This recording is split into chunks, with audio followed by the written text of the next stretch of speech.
Good morning. We hope you are all enjoying this very fine weather that we've programmed for you. Unfortunately, I can't guarantee that it will last, so take advantage today. I'm very pleased to welcome you to what is the 26th in the series of Levy Economics Institute conferences on the state of the U.S. and the world economy. You will probably have noticed that I am not Dimitri Papadimitriou, who would normally have extended this welcome to you. Dimitri sends his regrets. He has other obligations which you may or may not be aware of, and if you are not, I'm not at liberty to reveal them to you. Nonetheless, he sends his best wishes for what has always been a very lively and open-ended discussion in the tradition of Minsky, and I hope we are able to continue that long tradition. This year's conference takes place in an increasingly charged and divisive economic and political atmosphere. Sharp differences in approach are present within the new administration, within the majority party, and even within the opposition. It's a rather different environment than the one that we had envisaged when we were planning for this conference last September. I had originally proposed as a title, "The New Administration Meets the New Normal, Economic Policy for Secular Stagnation." This was an obvious attempt to hedge our bets on the outcome of the election. After the election, the first adjustment I made to the title was, "Can the new mercantilism displace the new normal, economic policy under the new administration?" As you can see, our title eventually adopted the elocution that was used in the presidential inaugural hitting on American First.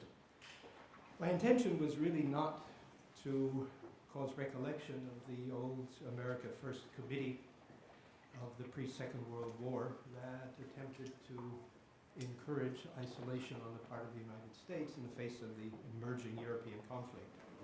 Instead, it was rather to recall that the phrase America First, to my knowledge, was first used by Franklin Roosevelt during his first campaign for the presidency.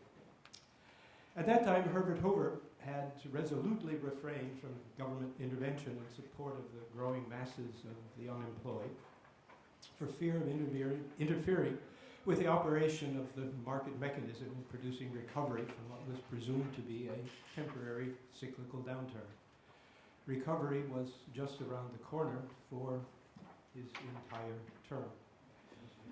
When this did not occur as expected, the blame was laid on foreign financial and political events, eroding domestic confidence.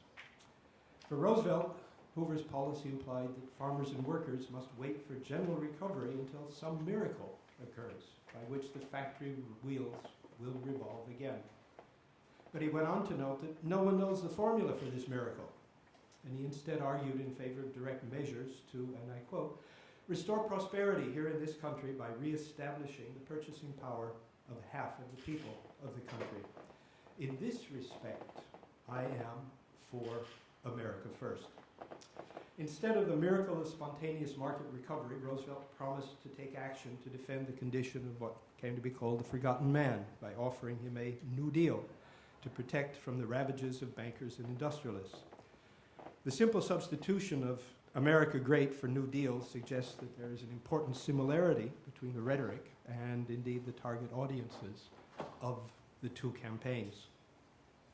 It is instructive that in both cases the election was won with promises, creating a belief that appropriate action would be eventually forthcoming.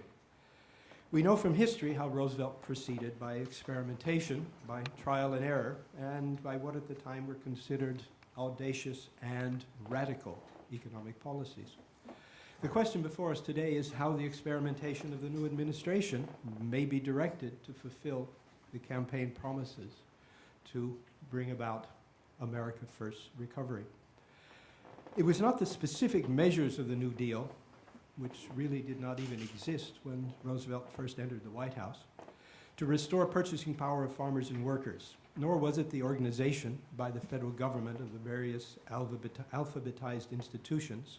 If anybody can remember the difference between the WPA and the PWA and everything else, you're doing much better than I am. To implement these measures that were audacious. Rather, it was the recognition and acceptance of the fact that the federal government bore responsibility to ensure the well-being of the population. The New Deal thus represented a fundamental change in the role of government as a permanent actor in the economy. In a phrase suggested to Roosevelt by Rexford Tugwell, the role of government was to provide the coordination of economic activity, to produce a reconciliation of diverse individual objectives in a coherent concert of interests, what Galbraith's gifted pen would eventually call countervailing power. This change was driven not by ideology. It's clear that Roosevelt, in fact, did not have one. Although he was a religious person, economically he was not an ideologue, but was based on the recognition that the economic structure that had emerged from the First World War was no longer comprised of independent individual producers competing in free markets, but rather one of increasingly large corporations who dominated markets through Schumpeterian innovation, producing monopoly power as the normal state of affairs. In difference from Teddy the Trustbuster, who Roosevelt admired, the progressive movement, the New Deal recognized the crucial role of organizational ability of big business in increasing productivity, as well as the need to channel it to improve the conditions of the working man. Acting according to individual interests no longer guaranteed the greatest good for the greatest number. The price system in competitive markets no longer was the basic principle of organization and distribution. The problem was thus how to ensure the organization of the new productive structure to achieve socially and politically acceptable results. The driving force here was more Veblen than Keynes, although it's perhaps easier to understand the point in terms of the circular flowcharts that, interestingly enough, were very common in the discussions in that period. The simple proposition that firms' labor costs are in fact the source of the firm's sales, so that you have to balance both of these at the same time. The government was no longer to be the disinterested referee of classical liberalism, but would become a player to ensure the results promised by innovation under free enterprise. But it was not only the changing domestic economic structure that required a reconsideration of the role of government. The New Deal represented the democratic alternative to what we might call today the third way, seeking a political model that avoided both the fascist and the communist solutions that at the time appeared to be the most successful responses to the Great Depression and had substantial domestic political support on both sides. Not only was its role for government radical because of the international context and these two alternatives, but the reference point became these authoritarian alternatives. In this sense, the conductor's score for the proposed concert of interests, eventually embodied in the National Industrial Recovery Act, was quickly recast as a national plan, imposing centralized directives, voiding the operation of the free enterprise laissez-faire system upon which the great nation had been built.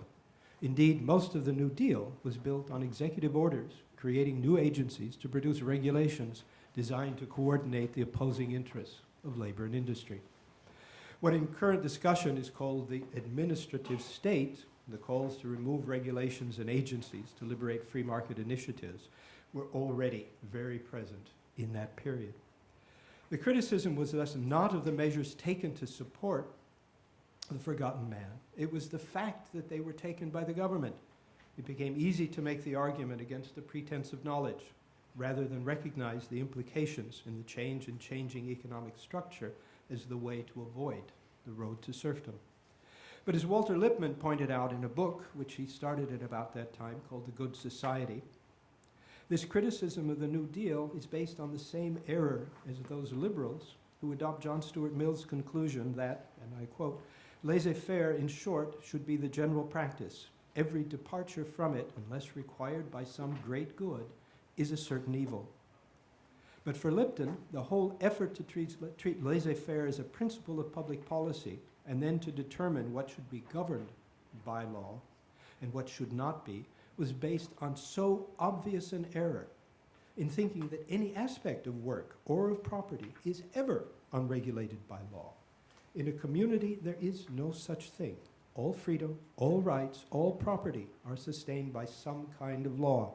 So the questions can never arise whether there should be law here and no law there, but only what law shall prevail. everywhere.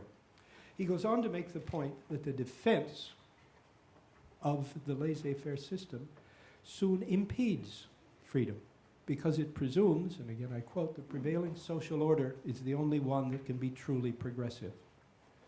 The regulations must not be confused with the aim of the true liberal, which must be to provide regulation that resolves the social problems created by changes in the productive structure of the economy. And again I quote from Lippmann, by the whole unresolved task of educating great populations, of equipping men for a life in which they must specialize, yet be capable of changing their speciality, and of providing support for those who do not adapt themselves easily. Thus, we can give credit to the new administration's campaign for identifying a major problem facing a substantial share of the working population, while at the same time expressing doubts about whether it has recognized Lippmann's obvious error that simply eliminating regulations and reducing the role of government to provide individual freedoms for particular groups could remedy the secular stagnation from which they suffer. Now, I must admit that Roosevelt was also a convinced budget balancer. Some of you are, like me, old enough to recall Ronald Reagan's campaign, in which he channeled Roosevelt and also eventually followed Roosevelt's recantation in creating the ever-increasing budget deficits in his efforts to provide for what we call the sunrise economy. This is just another aspect of Lippmann's obvious lesson that has not been learned. Reducing the size of government is no more adequate than reducing regulation in achieving the promised objectives. Indeed, the failure of government to take on the responsibility to provide the necessary budget stimulus to support the purchasing power of households, in particular those holding underwater mortgages in the aftermath of the recent mortgage crisis, and in maintaining recovery is one of the major reasons for the secular stagnation that we currently face. The recent recovery is exemplary in being historically slow, but it is also one in which the contribution of federal support to the recovery has been declining. It is important to remember that besides the failure of Hoover's promised miracle recovery, there was not only a lack of purchasing power, but also what Roosevelt called a maldistribution of purchasing power. This was also a major theme of Roosevelt's campaign.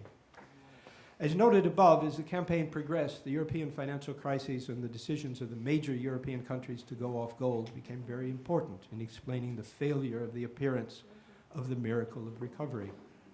Yes, the confidence fairy was already present in the 1930s. It was also as difficult to discover as it is today. In his regard, note an anniversary that we celebrate today. Today is April 18. No one will remember. This is the date on which FDR gave his approval to the Thompson Amendment to the Agricultural Adjustment Act. Now, you may not remember what that did, but it gave the president the ability to take the U.S. off the gold standard, which he eventually did on June 5th.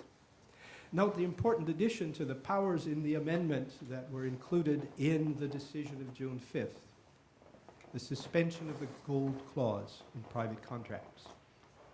Roosevelt had been careful not to promise to maintain the gold standard per se, but his pledge to maintain a sound currency was so interpreted. But the action to suspend the gold clause eliminated any support for the New Deal in financial circles, and its suspension cemented the belief of those who thought that the president had taken on dictatorial powers by intervening directly in private contracts. We finally come to the problem of foreign trade and foreign policy, which was as disputed then as it is today. Here also the influence of the new structure of production is important. In the interest of agricultural producers seeking foreign markets for their surpluses met the production interests of manufacturing. It makes little difference if the reference is to Say's Law or Smith's Bakers and Candlemakers or Division of Labor and Innovation. They all depend on international reciprocity. Specialization imposes mutual interdependence. I quote from Hume, "I shall therefore venture to acknowledge that not only as a man, but as a British subject, I pray for the flourishing commerce of Germany, Spain, Italy, and even France itself." For a Brit, this is a major concession. This was Hume.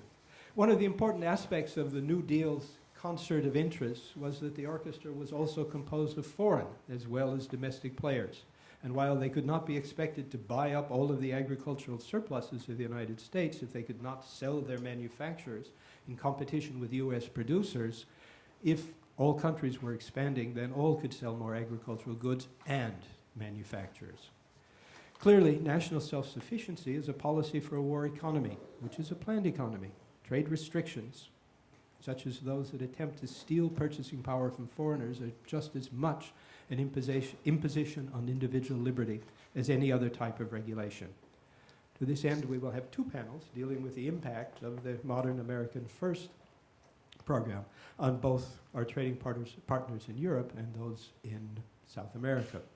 I should also signal that we have with us Paolo Savona, who has recently published a book called From the End of Laissez-Faire to the End of Liberal Democracy, which attempts to extend this dilemma to the international and global environment. The divisions and disputes that we contend today, and which have contributed much to the current slow recovery, find their source in the failure to recognize Lippmann's obvious error and the blind belief held by a large spectrum of the population that a reduction in regulation, in the administrative state, and in the role of government will somehow restore a laissez-faire market liberalism that never existed and is inappropriate to the changing structure of production in the United States and in the global economy. This reflects Keynes' conclusion in his general theory. The outstanding faults of the economic society in which we live are its failure to provide for full employment and its arbitrary and inequitable distribution of wealth and income. These are the areas in which government action is not only appropriate, but necessary. This is what Roosevelt recognized. And this is because, as Keynes says, the tacit assumptions of a classical analysis are seldom or never satisfied. It's interesting to note then that the problems that are faced by the new administration are so similar to those of the 1930s. Lack of sufficient fiscal support to employment, income inequality, and the management of external trade and payments. Those of you who follow the Levy Institute's publications will note the similarity between this characterization of the problems facing recovery from the Great Depression and those identified in recent issues of our strategic analysis.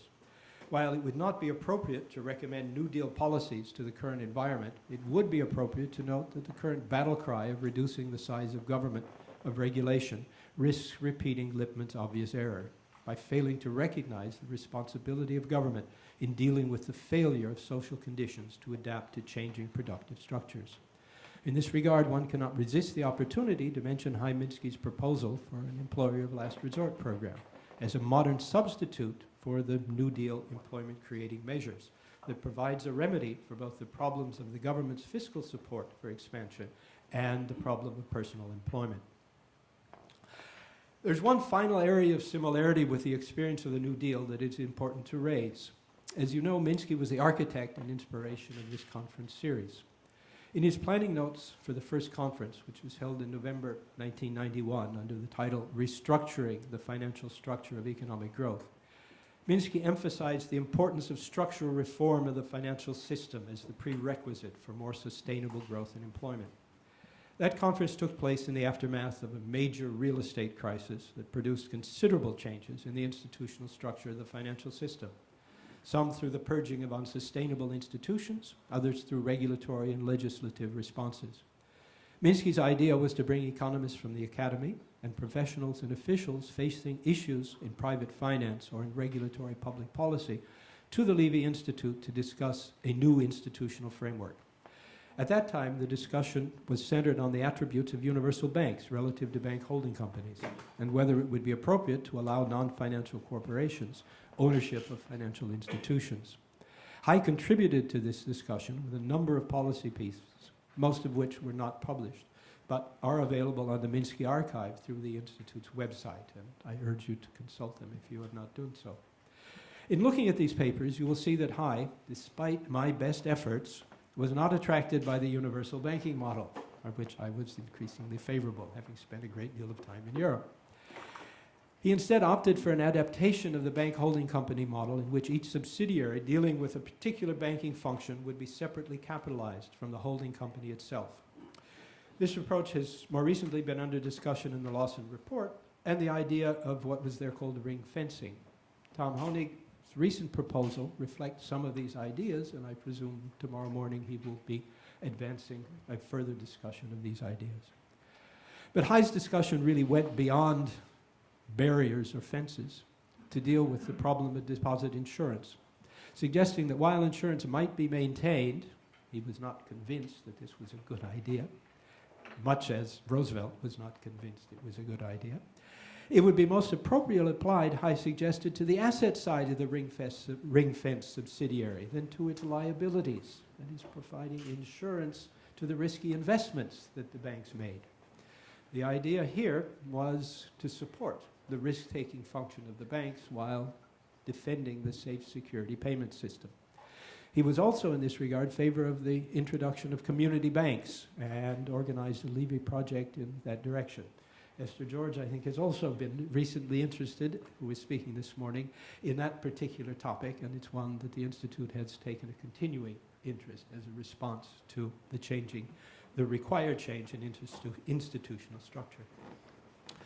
By the end of the 1990s, Hy was no longer with us, but the debate on the economy's financial structure was again at center stage. Unable to cope with the continuing crisis in mortgage financing, created by the disappearance of the traditional savings and loan banks and the continuous blurring of the strict Glass-Steagall lines of division between what were commercial banks in name only and investment banks, which had largely encroached on the retail payment system.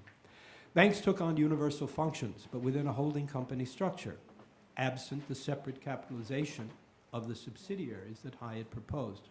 We all know the results of this silo-type structure, in which it became increasingly difficult for managers and regulations to understand the overall risk exposure and the resources available to meet potential losses. The regulatory response to the failure of this structure has been a push for higher and higher regulatory capital in the hope that there will be enough to cover resignation that the system will continue to produce ever higher losses. In addition, regulators have imposed liquidity requirements in the form of asset characteristics. But as Hy, following Keynes, had pointed out long ago, there is no characteristic of assets called liquidity. The ultimate source of liquidity is the ability to convert an asset into a means of payment, and this depends on the issuer's access to the regulated banking system and of the banks to the Fed's discount window. Unfortunately, in an attempt to shield taxpayers from loss and constrain the Fed's independence to act in crisis, Dodd-Frank has sought to limit this crucial aspect of systemic liquidity that traditionally has resided in Section 13 of the Federal Reserve Act. But the most important point is that despite Dodd-Frank, the overall financial structure has remained basically unchanged. I am sure that Hy would have considered this a mistake, noting that the push to higher capital ratios would eventually lead the system closer and closer to a system of 100% reserve banking, which would eventually neuter the ability of the financial system to undertake the risky financing that he always believed was required to fund the productive capital structure of the system. I think he would also have noted that the liquidity of assets is determined by the willingness and ability of regulated banks to take them on their balance sheets in exchange for more liquid liabilities. 100% banks cannot do this. It is interesting that we are now starting to see criticisms, such as in the recent farewell speech of Fed Governor Tarullo, of aspects of the Volcker Rule reducing the liquidity of financial markets. Given that we all know that dealer spreads and minimum size in all markets that are dealer markets require on the dealer's capital, it should not be surprising that higher capital requirements and higher liquidity requirements are in essence mutually contradictory.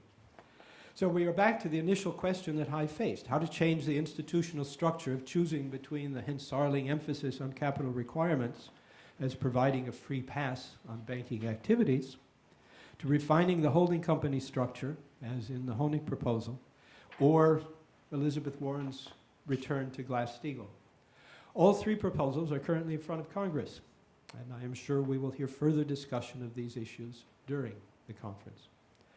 As in past years, we invite you to take a look or to take with you some of our publications that are available at the desk in the back of the room. We very much welcome your comments. This year there is an important addition. 3 years ago, the Institute started offering a 2-year Master of Science in Economic Theory and Policy.